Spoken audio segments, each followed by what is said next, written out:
할렐루야. 안녕하십니까. 저는 김종철 감독이라고 합니다. 코로나가 아니었으면 여러분들을 직접 찾아뵙고 이렇게 인사를 나누고 그랬으면 참 좋았을 텐데, 그 대신에 지금 제 앞에는 이렇게 카메라 한 대가 있고, 그나마 그래도 이렇게 영상으로라도 여러분들과 함께 은혜를 나눌 수 있게 돼서, 저로서는 굉장히 영광스럽습니다. 비록 카메라 렌즈를 바라보고는 하지만 이 카메라 렌즈 속에 예수소망교회 성도 여러분들 수백 명이 저를 지켜보고 있다라는 그런 마음으로 여러분들께 이스라엘 이야기를 해드리려고 합니다.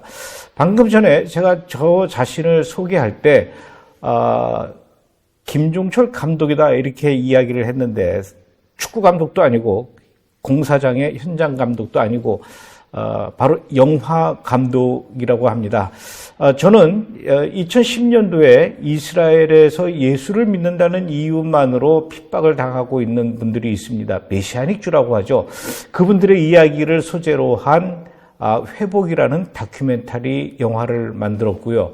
또 그 다음 해에는 팔레스타인 아랍 지역에서 무슬림으로 살다가 어느 날 갑자기 예수님을 믿고 그렇게도 미워하고 저주했던 이스라엘 사람들, 유대인들을 향해서 사랑과 용서의 마음을 갖게 되었다. 이런 소재로 다큐멘터리 영화를 만들었습니다. 그건 제목을 용서라고 하죠. 그 이후에 또 2013년도에는 제3성전이라는 영화, 그리고 또 2016년도에는 루터의 두 얼굴이라고 하는 이런 기독교 다큐멘터리 영화를 주로 만들어 왔습니다. 이런 영화들의 대부분의 이야기들은 이스라엘 이야기 그리고 유대인을 소재로 한 얘기죠. 제가 이렇게 이스라엘을 집중적으로 소개하는 다큐멘터리를 만들게 된 배경에는 지금까지 제가 이스라엘을 정확히 80번을 다녀왔습니다. 지금은 코로나 때문에 이스라엘을 갈 수가 없는 그런 상황이지만 제가 마지막으로 이스라엘을 갔던 것이 2019년도 겨울이었던 것 같아요. 그때 갔던 게 80번째 되는 거였죠. 그래서 누구보다도 이스라엘의 여러 가지 상황에 대해서는 좀 많이 아는 것 같아서 그런 제가 이스라엘에서 직접 보고 또 체험하고 그런 것들을 영화로 만들어서 한국의 많은 기독교인들에게 알려줘야 되겠다 이런 생각으로 이제 영화를 만들게 되었죠. 저는 사실은 그 영화 감독을 하기 이전에는 방송국에서 예능 프로그램을 만들던 사람이었습니다. 혹시 여러분들이 기억하실지 모르겠는데 예전에 SBS에 호기심 천국이라는 프로그램이 있었죠. 그걸 제가 만들었죠. 대본을 쭉 써왔습니다. 그 뒤에는 또 아주 SBS에서 인기 프로그램이었는데 리포터가 시골을 이렇게 다니면서 논두렁에서 만난 할머니 할아버지들을 이렇게 세워놓고 영상 편지 찍었던 그 프로그램이 있죠. 봉천동에 사는 누구야?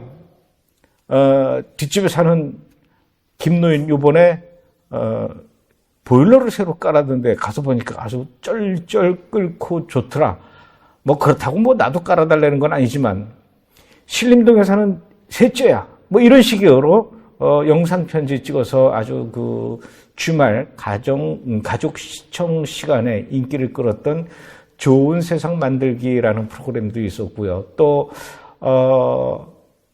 솔로몬의 선택, 결정 맛대 맛, 또 지금까지도 방송을 하고 있더라고요. 생활의 달인 이런 프로그램들을 주로 만들어서 주로 토요일 날, 일요일 날 많은 시청자분들의 사랑을 받았던 그런 예능 프로그램을 만들던 사람이었습니다.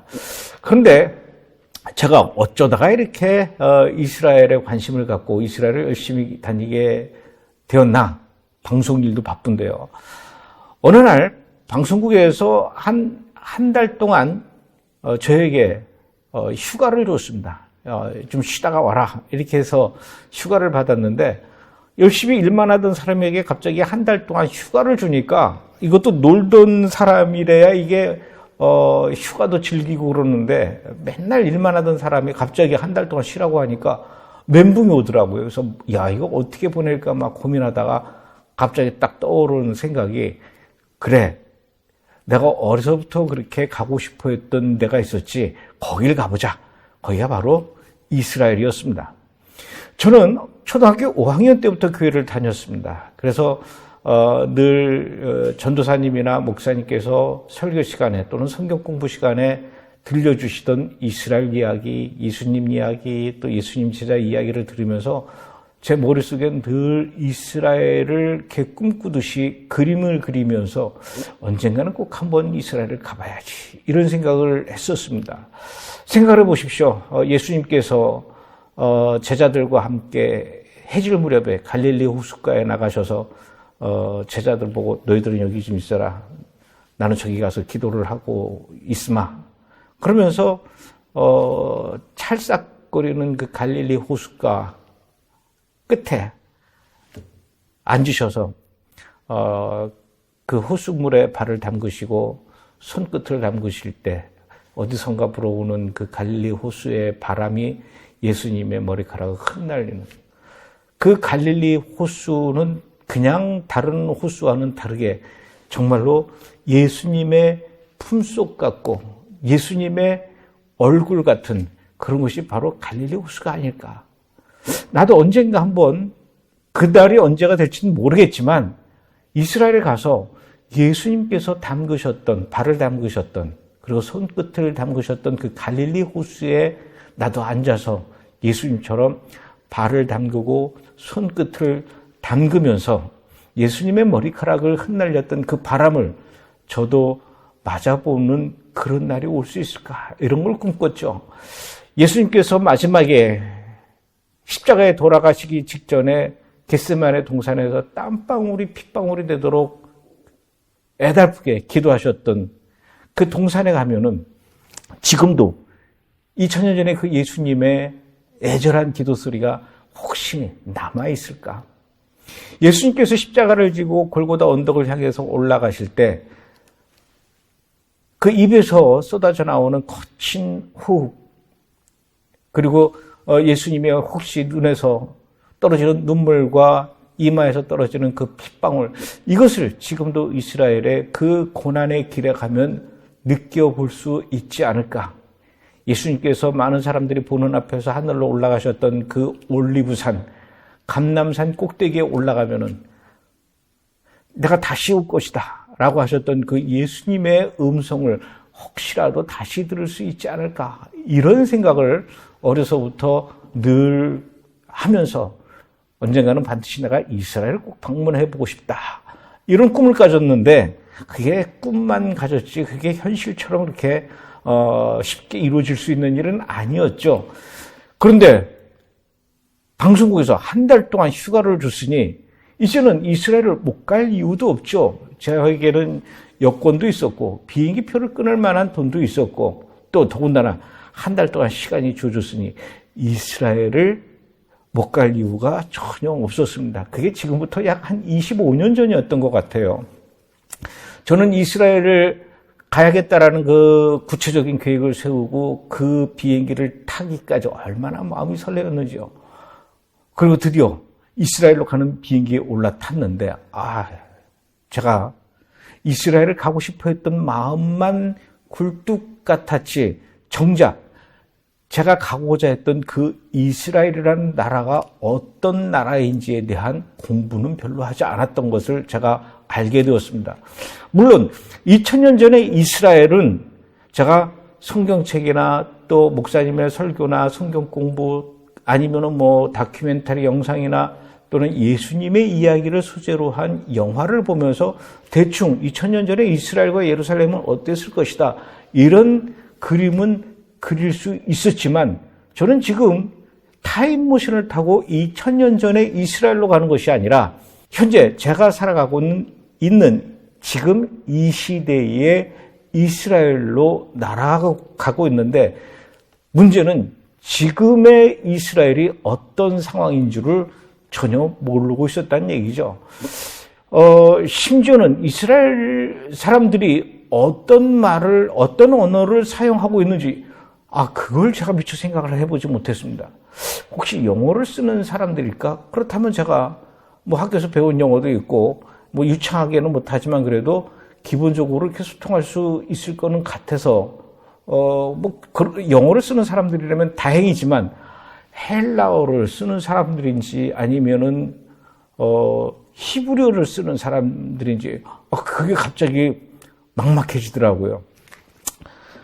심지어는 이스라엘 사람들은 전부 다 예수를 믿는 사람들인 줄 알았습니다. 전 세계 그 어느 나라, 그 어느 민족보다도 이스라엘 사람들만큼은, 이스라엘에 살고 있는 그 유대인들만큼은 예수님을 너무너무나 사랑하는 사람들인 줄 알았어요. 마치 우리나라의 뭐 광화문이나 또는 뭐 홍대 앞이나 강남 거리에서 만난 젊은이들한테 당신이 가장 존경하는 우리나라 역사적 인물은 누굽니까? 라고 물었을 때 우리나라 청소년들은 뭐 세종대왕이요, 이순신 장군이요, 뭐 이런 얘기들을 많이 하겠죠.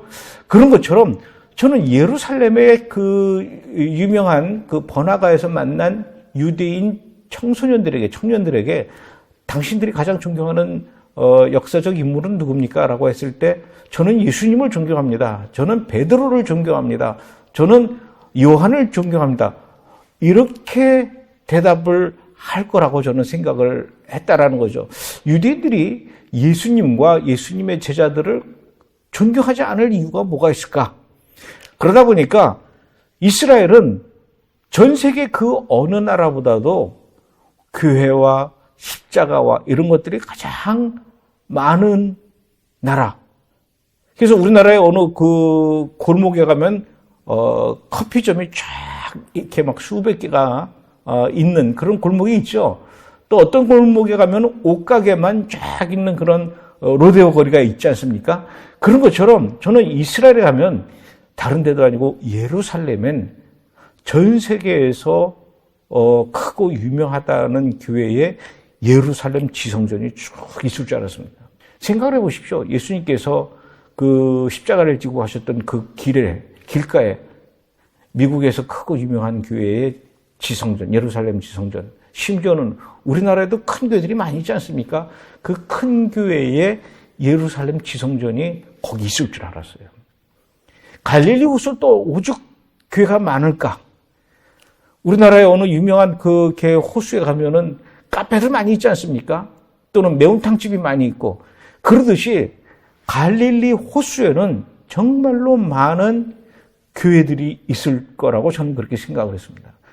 이것은 이스라엘을 가보지 않았던 저로서는 아마도 그럴 것이다라는 그냥 예상만 했었던 것이죠. 그런데 저의 이런 예상은 이스라엘에 도착한 지 얼마 되지 않아서 모두가 틀렸다라는 것을 알게 되었습니다. 우선 저는 이스라엘에 도착한 뒤에 처음으로 맞이하는 주일날, 이스라엘은 우리처럼 일요일이 주일이 아니고 토요일이 주일입니다. 안식일이죠. 그래서 이스라엘 사람들은 안식일날, 토요일날 직장도 안 가고 학교도 안 가고 또 교회 갈 사람들은 교회 가고 그렇습니다. 그래서 이스라엘에서 맞이하는 첫 번째 토요일 안식일날 교회 가서 예배를 드려야 되겠다라고 생각을 했는데 제가 묵고 있었던 그 숙소를 나와서 그때부터 교회를 찾아다니기 시작하는데 세상에 이스라엘에서 아무리 돌아다녀도 제가 생각했던 교회 건물을 찾을 수가 없었다는 것입니다. 십자가를 찾을 수가 없었고요. 교회 간판을 찾을 수가 없었습니다. 어떻게 된 거지? 왜 이스라엘에 이렇게 교회가 없지? 저는 굉장히 당황하면서 몇 시간을 헤매고 다녔지만 교회를 찾을 수가 없더라고요. 그래서 제가 이스라엘에 있는 아는 분에게 전화를 해서 내가 지금 이스라엘의 지방에 와 있는데 이곳에서 예배를 드리려고 이렇게 교회를 찾는데 어디 가면 좋습니까? 이렇게 물어봤더니 어디로 가보라 이렇게 힌트를 주더라고요. 그래서 그 이야기를 듣고 그 예배를 드린다라는 장소를 찾아서 갔는데 그 장소는 그 시골 동네에서도 그 마을에서 한참 떨어진 제일 끄트머리에 있는 어느 가정집의 지하실이었습니다. 그 집 지하실을 향해서 점점 가까이 걸어가고 있는데 그 집 지하실 입구에 어떤 이스라엘 남자가 반팔 티셔츠를 입고 의자에 앉아서 이렇게 지키고 있더라고요. 그러면서 들어가는 사람, 나오는 사람 다 이렇게 확인하면서 감시를 하는 것 같았어요. 저 아저씨는 왜 저러고 앉아있지? 혹시 나를 못 들어가게 하면 어떻게 할까? 약간 좀 걱정되긴 했지만, 제가 담대하게 용기를 내서 그 집 지하실을 향해서 점점 가까이 갔더니 그 아저씨가 갑자기 저를 보고 탁 팔을 잡는 거예요. 당신 누구요? 그래서 깜짝 놀라가지고, 예. 저는 한국에서 이스라엘로 여행 온 여행자입니다. 그런데 여기는 왜 들어가려고 하는 겁니까? 예, 저는 예수님을 믿는 사람입니다. 그래서 오늘 안식일을 맞이해서 예배를 드리려고 이렇게 막 돌아다니고 장소를 찾다가 이 집 지하실에서 예배를 드린다라는 말을 듣고 지금 내려가려고 하는데 가면 안 됩니까? 이렇게 물어봤더니 그분이 제 이야기를 듣고 깜짝 놀래요. 아니, 여기서 예배 드리는 걸 이 동양에서 온 이 젊은 사람이 어떻게 알았을까? 막 이런 표정을 줘요. 그러더니 저보고 정말 당신은 예수를 믿는 사람이요? 맞습니다. 여권을 보여주시오. 그래서 제 신분을 확인하려는 듯이 그러더라고요. 그래서 제가 여권을 보여줬더니 제가 어느 정도 이제 뭐 신분이 확인이 됐다라고 생각을 했는지 저한테 이렇게 얘기하더라고요. 들어가서 예배를 드리는 것을 허락을 하겠지만 두 가지 약속을 지켜주시오. 하나는 절대로 저 안에 들어가서 예배 드리는 동안 예배 드리는 모습을 카메라로 촬영하시면 안 됩니다. 그때 당시 제가 이렇게 조그만 카메라를 메고 있었거든요. 절대로 사진 안 찍겠습니다. 걱정하지 마십시오. 첫 번째 약속을 했습니다. 그리고 두 번째는 또 뭡니까? 두 번째는 절대로 이곳에서 예배를 드린 이후에 다른 곳에 가서 이곳에서 우리와 함께 예배를 드렸다는 이야기를 하면 안 됩니다. 그러니까 이 장소에 대해서 절대로 다른 사람에게 발설하지 말아라. 이런 의미죠. 이 사람들은 왜 이렇게 여기서 예배 드리는 것을 은밀하게 감추려고 하는 것일까? 저는 그때까지만 해도 그 의도를 잘 몰랐어요. 어쨌든 그렇게 약속을 받고 그 집 지하실 안으로 계단을 따라서 이렇게 한 걸음 한 걸음 내려갔더니 또 맨 그 계단 아래쪽에도 또 문이 하나 있더라고요. 그 문을 살짝 열고 이러고 안을 들여다봤더니 그 안에는 정말 가정집의 지하실이다 보니까 그다지 넓은 곳은 아니었습니다. 한 15명이 그 안에 있었는데 그분들이 뭔가를 이렇게 막 하다가 제가 이렇게 문 안으로 이렇게 얼굴을 들이미니까 깜짝 놀라서 저를 모두 쳐다보더라고요. 하던 일들을 멈추고. 이거 들어가야 되나 말아야 되나 이러고 있는데 밖에서 이미 저를 신분을 확인하고 들여보내줬던 그 남자가 막 따라 내려오더니 얘기해 주더라고요. 이 사람은 한국에서 온 그 우리와 같이 예수를 믿는 사람인데 내가 신분을 확인했으니까 같이 예배 드려도 좋을 것 같습니다. 이 말을 하니까 그제서야 그 안에 있던 사람들이 안심했다는 듯이 그때부터 더욱 본격적으로 예배를 드릴 준비를 하더라고요. 예배를 드릴 준비라는 것은 무엇을 얘기할까요? 이분들이 깔고 앉아야 되는 그 접의자들이 있었는데 그 접의자들을 끌고 벽 쪽에 가더니 그 의자를 발로 밟고 위로 올라가서 지하실이다 보니까 위에 조그만 창문들이 몇 개 있었는데 그 창문을 다 걸어 잠그고 블라인드도 치고 거기다 또 두꺼운 모직으로 된 시꺼먼 커튼까지 쳤습니다. 그리고 제가 들어왔던 그 문을 안에서 꽝 하고 잠가버렸어요. 이제 이 집 지하실 안에서는 아무것도 안 하고 그냥 가만히 앉아있기만 해도 숨이 막힐 정도로 답답한 그런 밀폐된 공간이 되었는데 그때부터 이분들이 찬양을 하기 시작을 했습니다.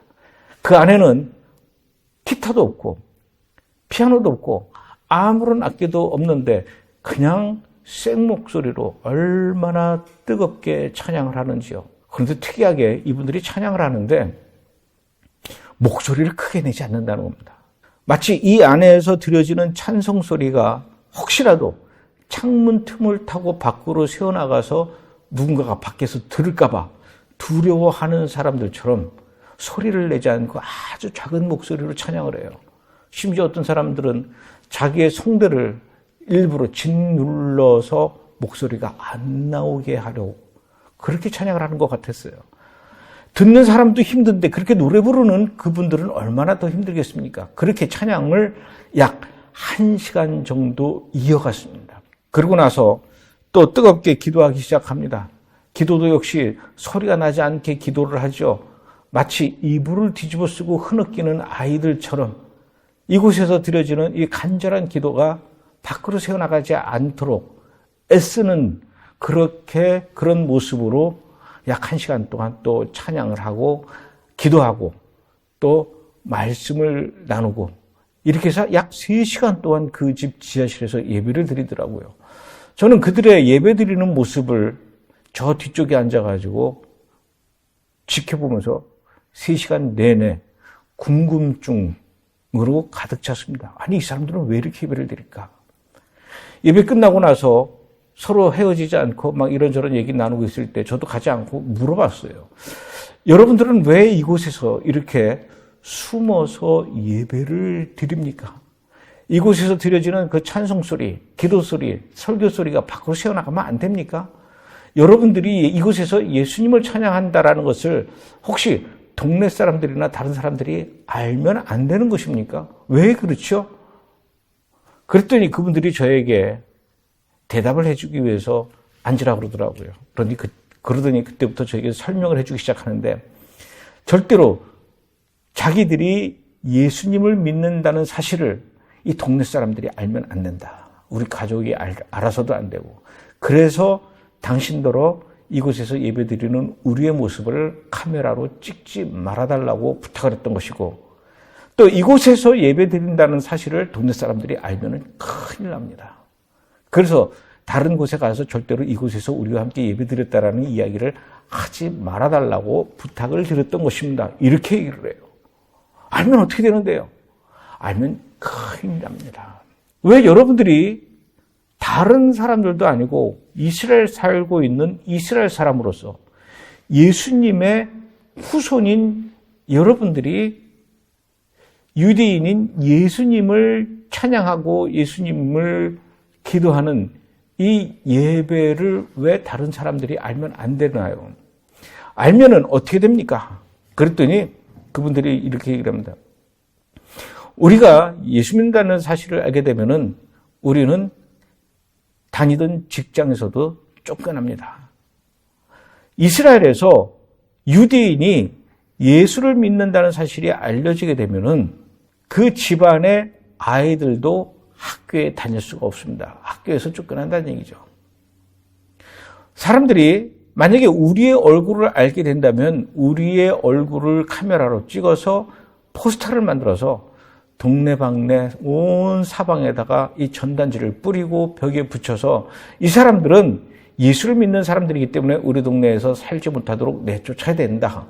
이런 문구를 전단지로 만들어서 붙인다는 얘기죠.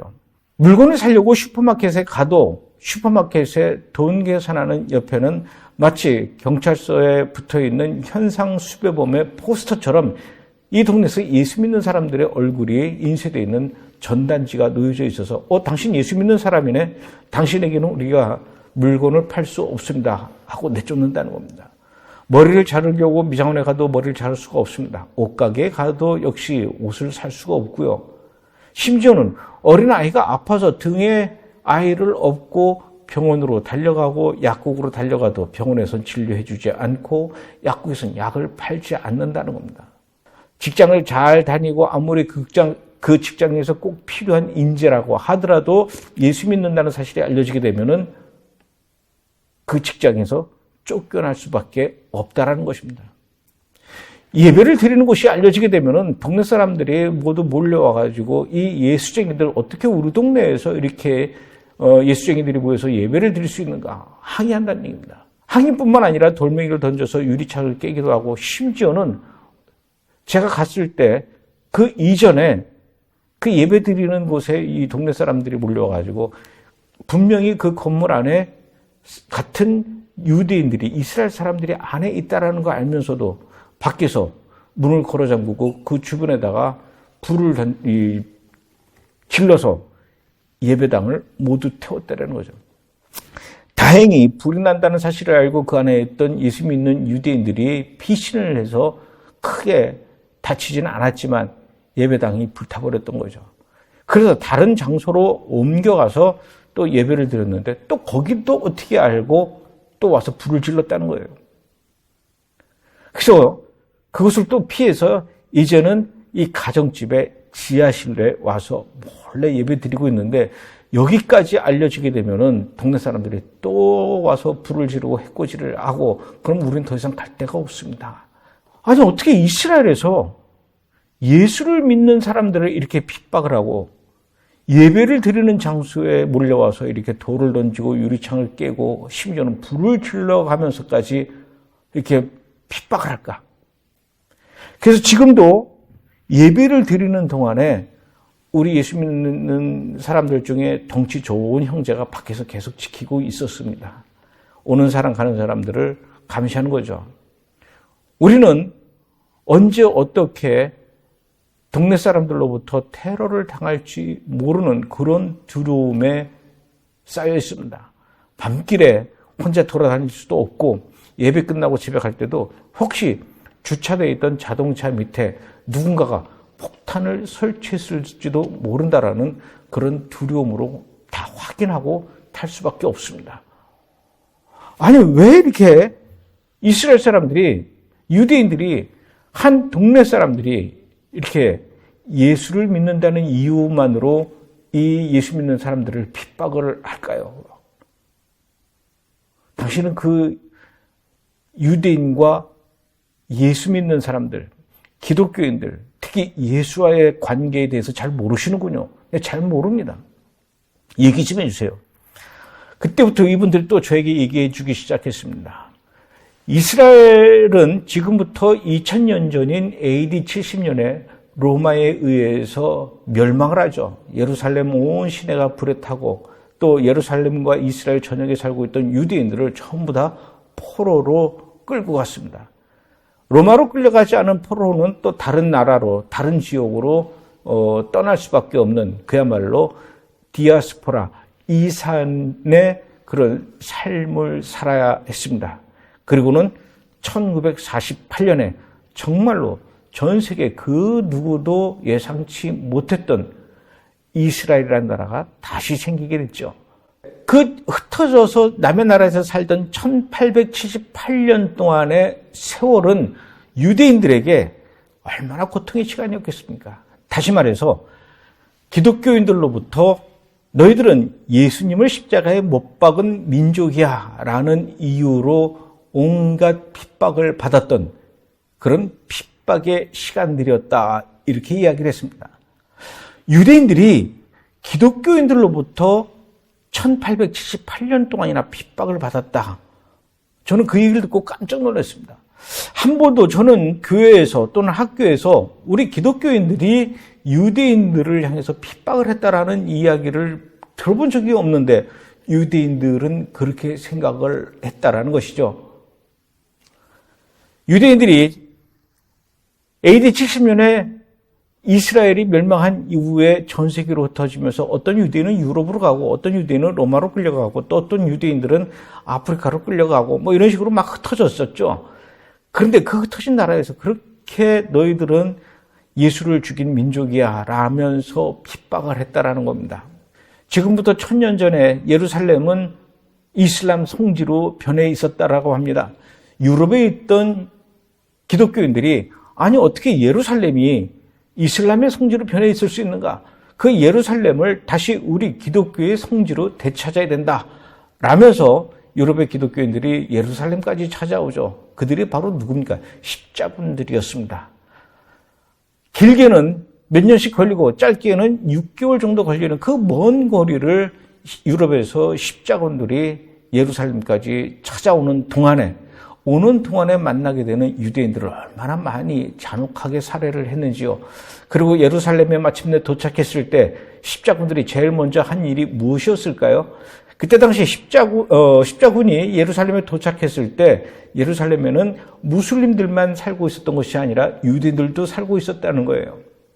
그래서 예루살렘에 있던 유대인들과 그 주변에 있던 유대인들을 모두 불러 모아서 건물 안에 들어가게 하고 못 나오도록 문을 밖에서 못으로 박아버리고, 그리고 불을 질러서 그 유대인들을 불에 태워주겠다는 것입니다. 사람이 죽을 때 가장 끔찍하게 죽는 게 바로 불에 타 죽는 것이죠.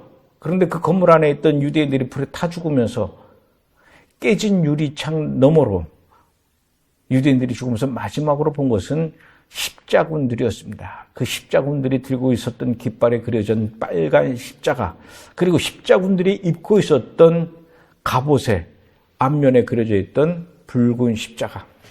십자군들이 손에 들고 있었던 방패도 역시 붉은 십자가를 보면서 이 유대인들이 죽어갔습니다.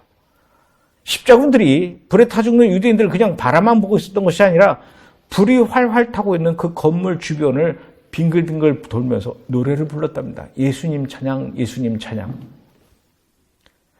유대인들이 불에 타 죽으면서 마지막으로 들었던 것이 바로 십자군들이 환하게 웃으면서 기쁨에 차서 불렀던 예수님 찬양 소리를 들으면서 유대인들은 죽어갔던 것입니다. 그러니 유대인들 입장에서는 그 십자가와 예수님 찬양 소리가 얼마나 끔찍한 기억으로 남아있겠습니까? 그래서 지금도 이스라엘에 가면은요, 유대인들이 살고 있는 그 도시에 가면은 절대로 사거리가 없습니다. 왜냐? 십자가이기 때문에 그렇더라고요. 사거리를 만들어 놓지 않았어요. 그 대신에 이렇게 빙글빙글 돌아가는 로터리를 만들었고요. 이스라엘 아이들이 공부하는 수학책에 절대로 1 더하기 1은 2, 이 더하기 표시가 없답니다. 왜냐? 그것도 십자가이기 때문에 그렇습니다. 우리는 아라비아 숫자 1, 2, 3, 4, 5, 6, 7 이렇게 쓰지 않습니까? 유대인들은 1, 2, 3, 4, 이 4를 쓰지 않습니다. 왜냐? 그 아라비아 숫자 4에도 십자가가 있기 때문에 그렇습니다. 유대인들만 쓰는 숫자 4가 따로 있습니다. 이 정도로 십자가를 싫어한다는 얘기죠. 얼마나 십자가에 사무쳤으면 이 정도일까요? 그 이후에 15세기에 스페인에서는 종교재판이라는 걸 했습니다. 천주교 교부들이 그곳에 있던 유대인들을 전부 불러 모아서 개종을 요구했습니다.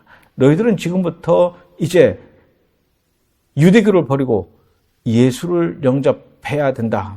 개종하지 않으면 너희들은 죽을 수밖에 없다. 그럼에도 불구하고 이 끈질긴 유대인들은 절대로 예수를 믿지 않고 개종하지 않고 나는 예수를 믿지 않겠다.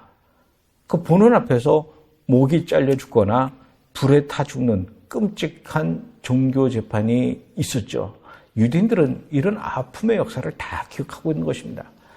심지어는 2차 대전 때도 많은 유대인들이 자그마치 600만 명이나 되는 유대인들이 독일 나치 히틀러한테 잔혹하게 살해됐죠. 이것을 홀로코스트라고 합니다. 저는 그 홀로코스트의 현장을 여러 번 갔다 왔습니다. 독일에도 있고요. 폴란드에도 있죠. 특히 폴란드의 아우슈비츠라는 그 유대인 포로 수용소를 가봤는데요.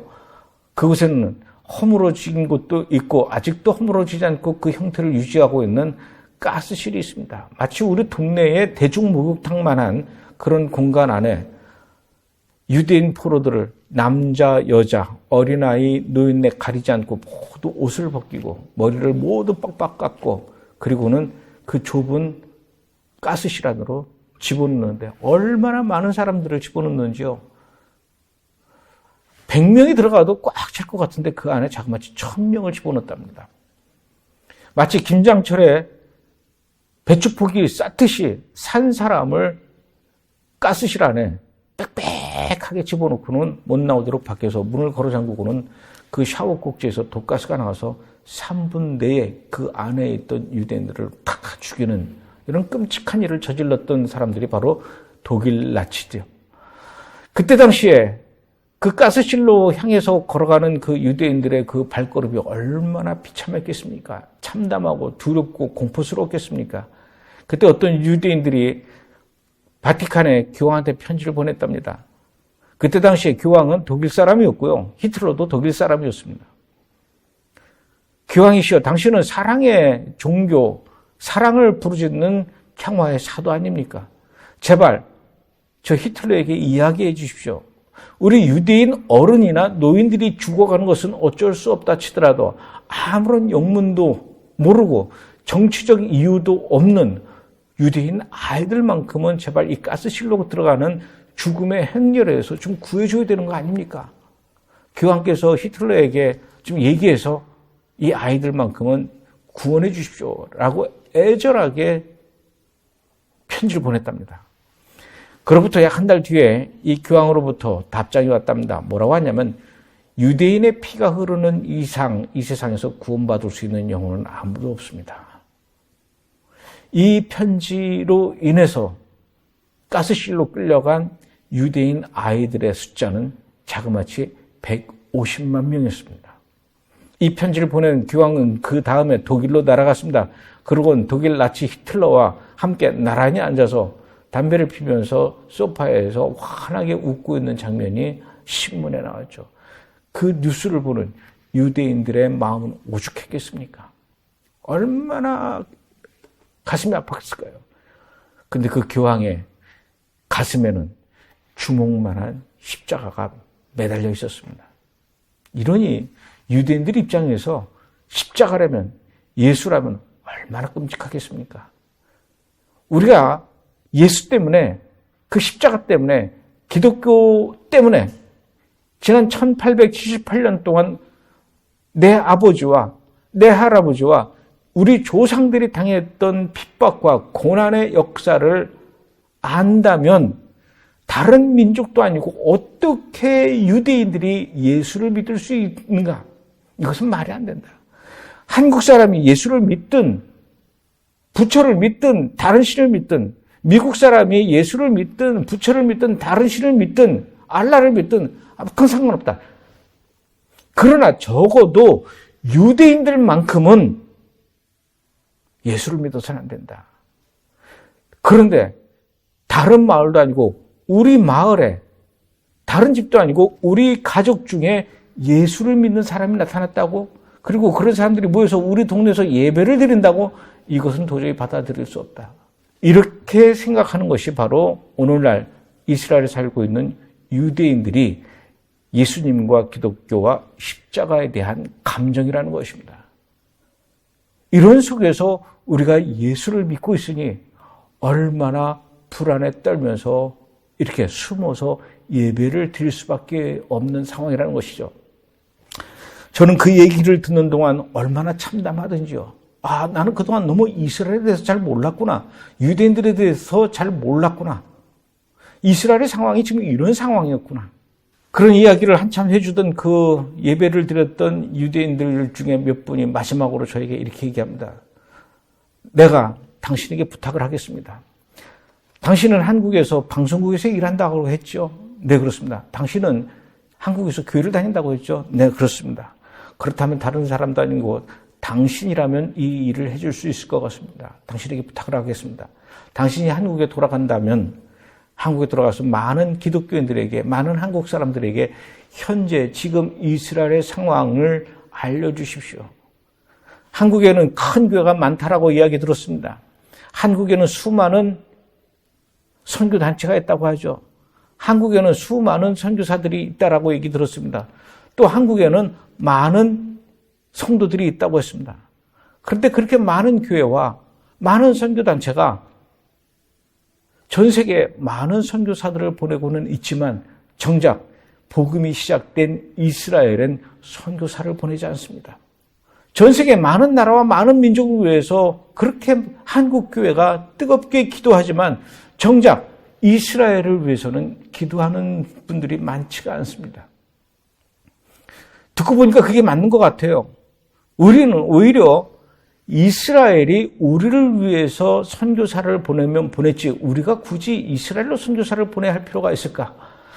이스라엘이 우리를 위해서 기도하면 했지 우리가 이스라엘을 위해서 기도를 할 생각은 하지 않았던 것이 사실이 아니었습니까?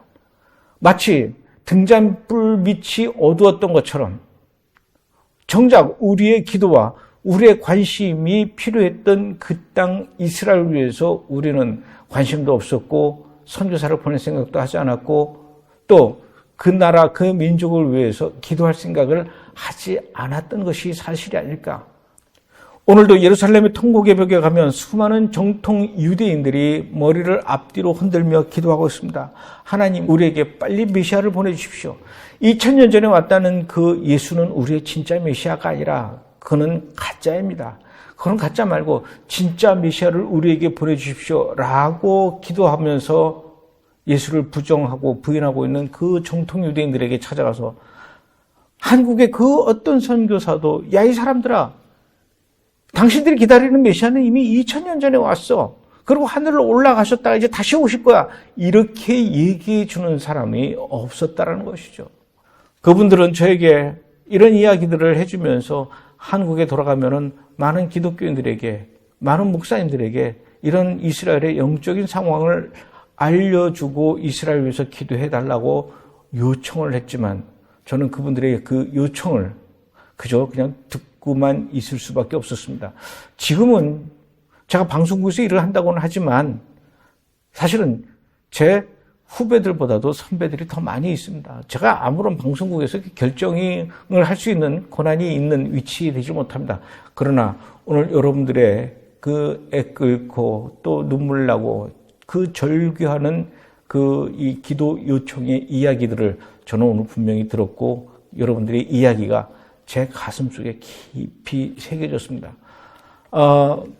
만약에 제 가슴에 대리석이라면 절대로 지워지지 않을 만큼 여러분들의 그 요청이 깊게 새겨졌는데 언젠가가 될지 모르겠지만 여러분들의 그 요청을 반드시 들어드리도록 하겠습니다.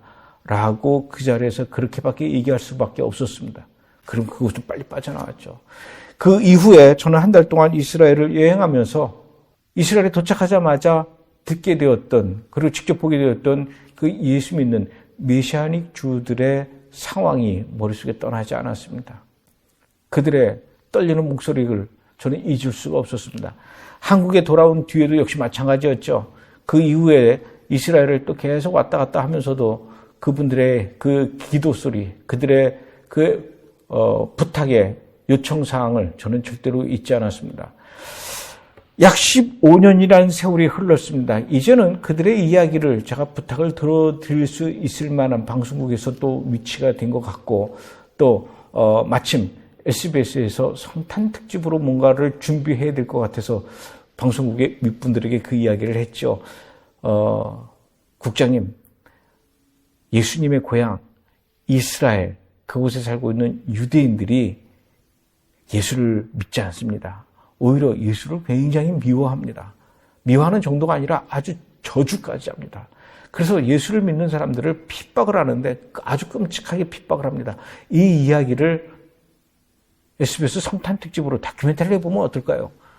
그러니까 방송국의 윗분들이 그 이야기를 듣고 굉장히 흥미있어 하나 봐요. 야, 이거 재밌겠다. 그러면은 도대체 어느 정도 이 예수 믿는 사람들이 핍박당하고 있는지 그 핍박의 상황을 좀 취재해서 방송을 하자. 이렇게 얘기를 하고 허락을 받고 저는 다시 이스라엘로 날아갔습니다. 그리고 15년 전에 만났던 그 시골 동네에 예수 믿는 사람들 그 교회를 다시 찾아갔죠. 이분들이 저를 잘 기억을 못하는 것 같더라고요. 그래서 제가 얘기했습니다. 15년 전에 제가 여기 왔지 않습니까? 그때 여러분들이 저에게 울면서 저보고 한국에 돌아가면은 이스라엘 위해서 기도해 주십시오. 이스라엘에는 이렇게 예수 믿는 사람들이 많은 핍박을 받고 있습니다. 이스라엘의 유대인들이 이렇게 예수를 미워하고 있습니다. 이런 상황을 한국에서 꼭 알려주십시오라고 부탁하지 않았습니까? 그래서 오늘 여러분들에게 그 부탁을 들어드리려고 이렇게 다시 찾아왔습니다. 자, 지금부터 여러분들이 당하고 있는 이 핍박의 이야기들을 다시 한번 이야기해 주십시오. 15년 전에 여러분들은 분명히 저에게 예수 믿는다는 이유 때문에 이렇게 많은 핍박을 받고 있습니다라고 이야기를 했습니다. 그로부터 15년이라는 세월이 지났어요. 어떻습니까? 15년 전과 지금 여러분들이 당하고 있는 이 핍박이 그때에 비해서 좀 많이 줄어들었습니까? 상황이 많이 좋아졌습니까? 아니면 그때보다 더 심해졌습니까? 더 핍박이 잔인해지고 더 끔찍해졌습니까? 아니면 그때나 지금이나 그냥 비슷하다. 어떻습니까? 그렇게 제가 질문했더니 그분들이 대답도 하기 전에 울먹이면서 하는 이야기가 그때보다 더 심하면 심했지 절대로 나아진 것은 없습니다. 이렇게 얘기를 해요. 아니, 어느 정도로 심해졌길래 그렇습니까? 제가 갔을 때가 2009년도였는데 바로 그 해에 또다시 예수 믿는 집이 또 발각이 됐대요. 그때는 바로 이스라엘의 명절인 불임절이었습니다. 이 불임절은 바벨론에서 포로로 돌아온 그것을 기념하는 축제와 같은 날이죠. 이때는 유대인들은 흩어졌던 가족들이 모두 부모님 집에 모여서 함께 식사하고 그 명절을 즐기는 것이 이 사람들의 풍습입니다. 그 예수를 싫어했던 정통 유대인들도 그렇게 생각했던 것 같아요. 아, 이때 온 가족이 모이는 이 명절 때, 불임절 때 예수 믿는 것들이 다 모이겠지. 이 예수 믿는 사람들이 다 모였을 때, 한 가족이 다 모였을 때 한꺼번에 죽이는 것이 오히려 효과적이겠다. 이렇게 판단했던 것 같습니다. 불임절 날, 하필이면 그날 가족들이 모두 다 밖에 나가 있었습니다. 외출한 상태죠. 그 집에 16살짜리 막내 아들만 집에서 낮잠을 자고 있었는데 초인종 소리에 놀라서 깼죠. 그리고는 문을 열었을 때 밖에는 아무도 없었고 그 대신에 문 앞에 조그마한 선물 바구니가 하나 있었습니다. 그리고 그 선물 바구니 속에는 사탕과 초콜릿이 들어있었고 그것을 잘 볼 수 있도록 투명한 비닐로 포장이 되어 있었습니다. 이거 누가 우리한테 보낸 선물일까? 이 16살짜리 아들이 그 선물 바구니를 들고 집 안으로 들어와서 주방에 가서 식탁에다 올려놓고 자기 방에 가서 낮잠을 마저 자야 되겠다 이렇게 생각을 하고 가려다가 그 선물 바구니 속에 들어있는 초콜릿을 하나 먹고 싶었나 봐요. 다시 주방에 가가지고 비닐 포장을 뜯은 다음에 맨 위에 있었던 초콜릿을 하나 먹기 위해서 들어 올리는 순간 그 속에 들어있던 폭탄이 터져버렸습니다. 생각을 해보십시오. 일가족을 모두 그 자리에서 몰살시키려고 만든 폭탄이었습니다. 그 집을 모두 폭삭 주저앉히기 위해서 만든 폭탄이 바로 30cm 앞에 식탁에서 터졌다라고 생각해 보십시오. 이 아이의 몸이 어떻게 되었을까요? 온몸이 산산조각이 나고 살점이 막 여기저기 흩어지고 그 주방의 벽과 천정에는 피와 파편으로 아주 난리도 아니었죠. 이런 일이 이스라엘에서 지금 일어나고 있는 중입니다. 이렇게 얘기를 해요. 저는 그 폭탄 테러를 당했던 집에 찾아가서 부모들을 만났습니다. 정말 천만다행으로 그 16살짜리 아들은 죽지 않았어요. 하나님께서 기적처럼 살려주셨죠. 물론 병원의 담당 의사들은 얘는 가망이 없습니다. 왜냐? 그 폭탄 현장에서 이 아이의 흩어졌던 장기를 다 손으로 주워 모아서 그리고 병원으로 실려왔을 정도니 이 아이가 살아날 수 있겠습니까? 그럼에도 불구하고 하나님께서는 그 아이를 정말로 기적처럼 다시 회복시켜 주셨습니다. 나중에 건강을 되찾게 되죠. 근데 그 부모님들을 만났습니다. 아니, 어떻게 15년 전에 비해서 더 이스라엘에서 이렇게 끔찍하게 예수 믿는 사람들이 핍박을 당할 수 있습니까? 도대체 왜 이렇게 유대인들이 잔인합니까? 아니, 본인만 예수를 안 믿으면 됐지 왜 이렇게 예수 믿는 사람들을 향해서 이렇게 핍박과 고통을 줍니까? 그랬더니 그분이 이렇게 대답을 하더라고요. 잘 들으십시오. 앞으로 이스라엘에서는 이런 식으로 예수를 믿는 사람들이 당하게 되는 이 핍박과 고난은 더욱 심해질 것입니다. 더욱 잔인해지고 더욱 끔찍해지고 더욱 자주 일어나게 될 것이고 이스라엘 전국 방방곡곡에서 더 많이 일어날 것입니다. 아니 왜 그러냐고요? 그럴 수밖에 없지요. 지금 이스라엘에서는 아주 놀라운 일들이 벌어지고 있기 때문에 그렇습니다. 어떤 일들이 벌어지고 있는데요? 지금 이스라엘에서는 그 누구도 상상할 수 없는 놀라운 성령의 바람이 불어닥치고 있습니다. 생각해 보십시오. 2000년 동안 유대인들이 전 세계에 흩어졌었죠.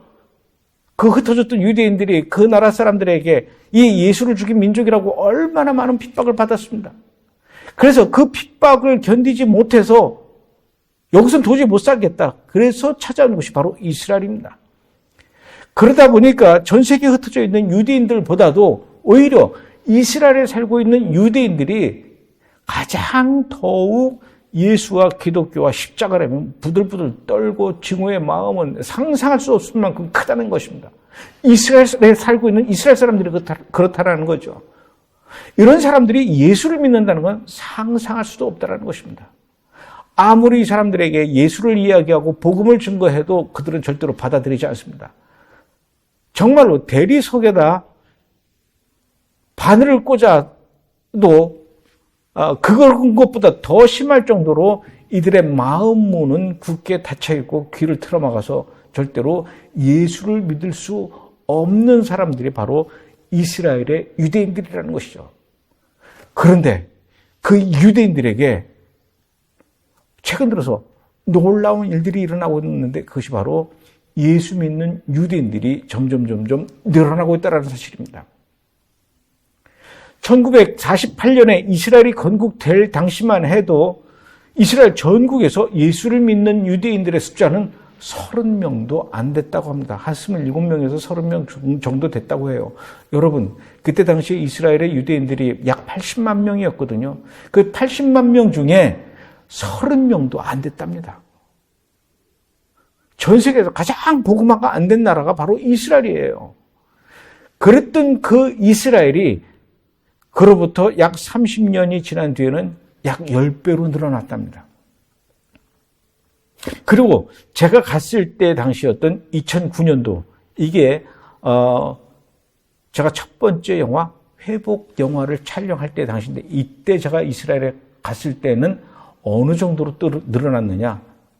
이스라엘이 건국한 이후에 30년 뒤에는 10배인 300명 정도 늘어났다가 그로부터 또 30년이 지난 그때 당시에는 약 3만 명 정도로 늘어났다라는 것이죠. 물론 이 숫자는 정확하지는 않습니다. 왜냐? 숨어서 예수를 믿기 때문에 정확하게 숫자를 파악할 수는 없지만 대략 그 정도 되지 않을까 이분들이 그렇게 생각을 한다는 거예요. 여러분, 이스라엘 땅에서 그 예수라면 부들부들 떨던 그 유대인들이 예수를 믿기 시작한 사람들의 숫자가 3만 명이나 넘는다라는 것, 이것은 그분들이 이렇게 표현하더라고요. 그 옛날 과거에 홍해가 갈라지고 여리고 성이 무너진 것보다 더 큰 기적이 지금 이스라엘 땅에서 일어나고 있다는 것이죠. 우리도 그 예수 믿는 사람들을 감당할 수가 없어서 어떻게 해야 될지 모를 만큼 어제까지만 해도 그렇게 우리 집 앞에 와서 이 예수쟁이들 우리 동네에서 나가라고 돌멩이를 던지고 시위를 벌였던 그 정통 유대인이 밤중에 전화가 와서 이젠 나도 당신들처럼 예수를 믿어야 되겠으니 나도 당신들과 함께 그 예배 공동체에 참여해도 되겠습니까? 이런 사람들이 늘어난다는 거예요. 15년 전에는 분명히 저한테 그랬지 않습니까? 한국의 기독교인뿐만 아니라 전 세계 어느 기독교인도 어느 선교사들도 이스라엘에 와서 선교할 생각을 하지 않는다. 이스라엘을 위해서 기도할 생각을 하지 않는다. 그래서 그들은 더욱 외롭다 이렇게 얘기하지 않았습니까? 그런데 지금은 한국에서 이스라엘 선교사가 많이 갔습니까? 전도하는 사람들이 가서 유대인들에게 전도지 나눠줘서 그들에게 복음을 전해서 예수님을 믿기 시작한 겁니까? 전 세계의 선교사들이 이스라엘로 막 몰려들어서 그 이스라엘 땅에 복음의 물길이 막 넘쳐나는 겁니까? 무슨 얘기입니까? 그때나 지금이나 이스라엘로 찾아오는 선교사는 아직도 없습니다. 이스라엘을 향해서 기도하겠다라는 분들이 아직도 많지 않습니다. 그런데 어떻게 이스라엘 땅에서 이렇게 갑자기 예수를 믿는 유대인들이 많이 생겨나냐고요. 저는 이스라엘에서 그렇게 예수를 믿기 시작한 사람들을 참 많이 만났습니다. 만난 것뿐만 아니라 인터뷰를 하기 시작했죠. 당신이 예수 믿는다는 사실을 가족들이 압니까? 아무도 모릅니다. 알면 큰일 납니다. 직장에서도 쫓겨납니다. 우리 아이에게 어떤 핍박이 닥칠지 모릅니다. 그래서 아직도 저는 숨어서 예수를 믿습니다. 그런데 어떻게 예수를 믿게 되었냐고요. 신약성경을 읽고 예수를 믿기 시작했습니까? 아니요. 아직 저는 신약성경 껍데기조차 구경을 못했습니다. 그럼 전도지를 받아보았습니까? 아닙니다. 어떻게 예수를 믿게 되었냐고요. 제가 어떻게 예수를 믿게 되었는지 궁금하시죠?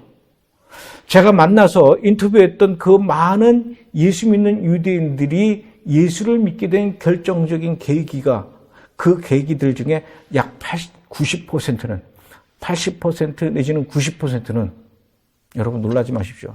그 유대인들이 예수라면 그렇게도 끔찍하게 싫어했던 그 유대인들이 예수님의 모습을 직접 만나보았다라는 것이죠.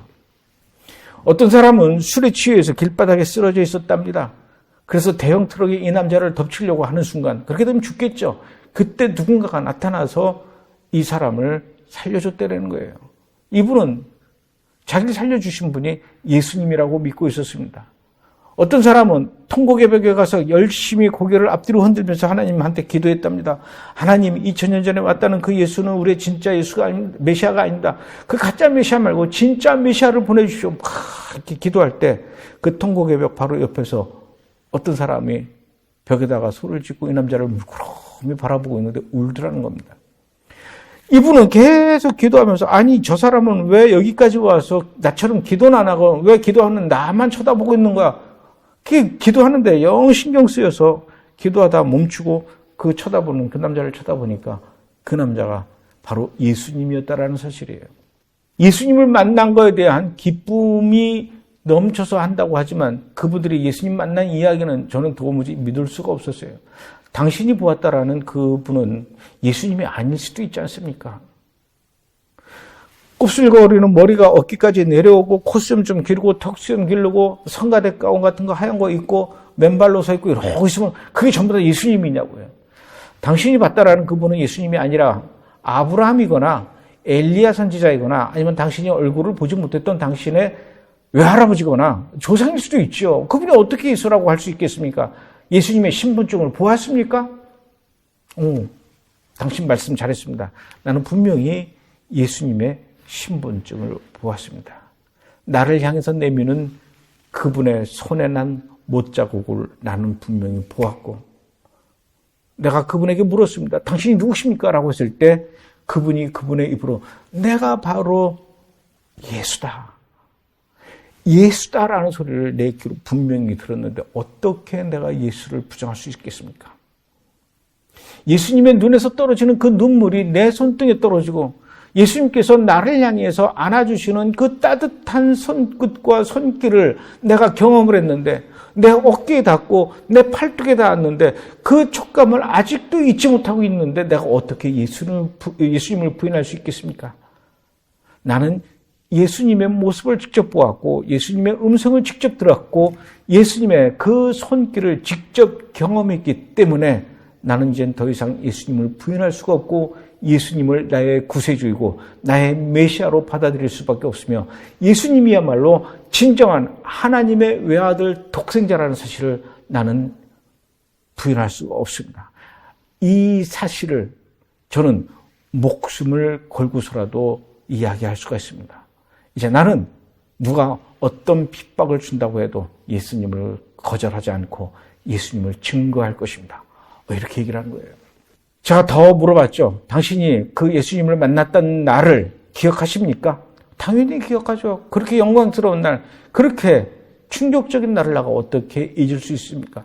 그날은 몇 월 며칠이었습니다. 몇 시였고요. 여러분, 이런 일들이 최근 들어서 이스라엘 전국 방방곡곡에서 동시다발적으로 일어나고 있다는 사실입니다. 여기저기서 나도 이제 예수를 믿어야 되겠습니다. 저도 예수님을 보았습니다. 저도 이제 예수님의 제자가 되려합니다. 이런 유대인들이 이스라엘에서 막 일어나고 있으니 30년 전만 해도 겨우 300명에 불과했던 그 예수 믿는 사람들의 숫자가 30년이 지난 지금 약 3만 명까지 100배 이상 늘어났다라는 사실이죠. 와, 이게 지금 이스라엘에서 일어나고 있는 놀라운 현상입니다. 어제까지만 해도 나와 함께 저 예수쟁이들을 죽이러 가자. 마치 그 옛날 사울처럼 다메섹으로 향해서 달려가려고 했던 그 사울처럼 유대인들이 막 예수 믿는 자들을 죽이겠다라고 그렇게 흥분해서 그랬었는데 아니 오늘 그 데모 자리에 그 예수 믿는 자들을 죽이겠다고 모인 자리에 어제까지만 해도 같이 흥분했던 동료가 나오지 않았어요. 이거 왜 안 나왔지? 알고 보니까 이 동료가 오늘은 어젯밤에 예수를 만난 이후에 저들과 함께 예배를 드리고 있다는 사실을 알게 되니 이 정통 유대인들 입장에서는 더욱 흥분할 수밖에요. 아니 왜 이렇게 이스라엘에서 예수 믿는 이 배신자들이 늘어나는 거야? 이 배신자들이 더 늘어나서 전국으로 확산되기 전에 빨리 이들을 박멸해야 돼. 핍박을 해서 이들을 다시 우리 유대교로 되찾아와야 돼. 이렇게 흥분한 정통 유대인들이 동시에 더 많아지면서 더 핍박의 강도가 세지고 더 조직화되고 더 이런 일들이 자주 일어나고 있다는 얘기죠. 앞으로 이스라엘 땅에서 예수를 믿는 유대인들이 숫자가 더욱 늘어나게 되면 그들을 핍박하기 위한 정통 유대인들의 이런 행동도 앞으로 더 많이 일어날 것이다 라고 그분들은 그렇게 예측을 한 거예요. 그런 일들이 온다고요? 우린 두렵지 않습니다. 오히려 더 영광입니다.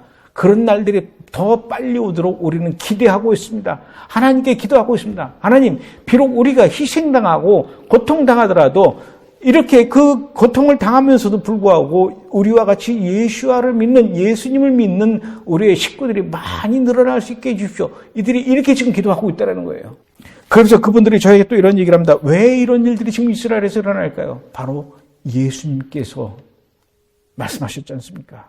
예수님께서 부활하시고 승천하시기 직전에 예수님은 제자들과 함께 감람산에 오르시게 되죠. 바로 그때 제자들이 예수님한테 물어보십니다. 주님, 이제 하늘로 올라가시면 언제 다시 오실 겁니까?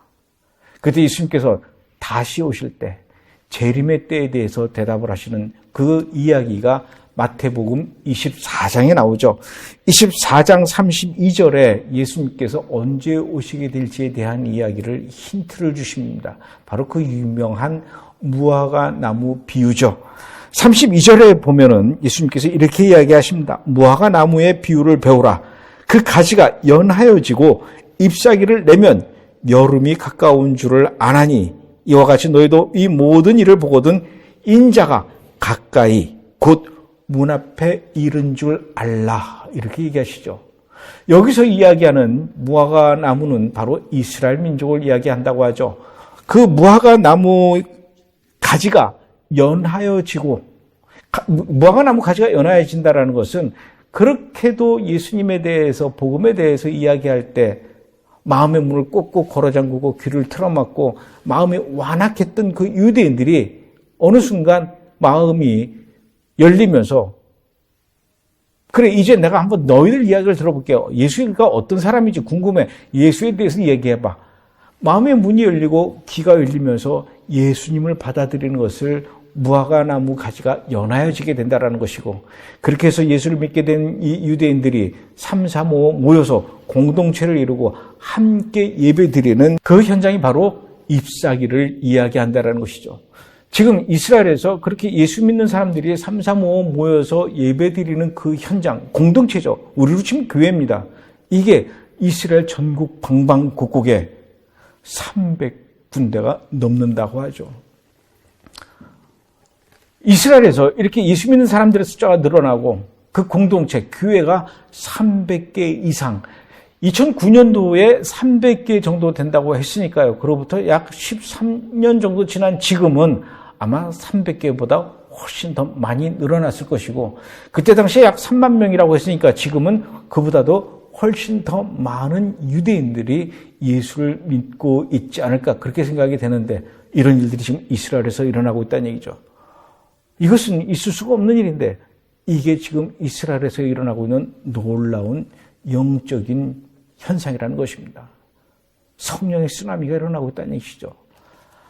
그만큼 이스라엘에서 일어나고 있는 이 일들을 보면 예수님께서 마태복음 24장에서 이야기하셨던 주님께서 다시 오고 있는 그 발걸음의 소리가 더욱 크게 들려온다는 것이죠.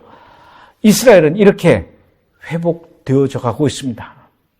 2000년 동안 나라가 없었던 그 이스라엘이 나라를 되찾게 되었죠. 그것은 땅의 회복이었습니다. 그리고 그 되찾은 이스라엘 땅으로 흩어졌던 유대인들이 계속해서 이스라엘로 몰려들고 있지 않습니까? 60년 전만 해도 이스라엘의 유대인들의 숫자는 80만 명에 불과했지만 지금은 800만 명이 넘는다고 하죠. 10배 이상 인구가 늘어난 것입니다. 지금도 전 세계에서 살던 그 유대인들이 이스라엘로 이렇게 몰려들고 있다는 것이죠.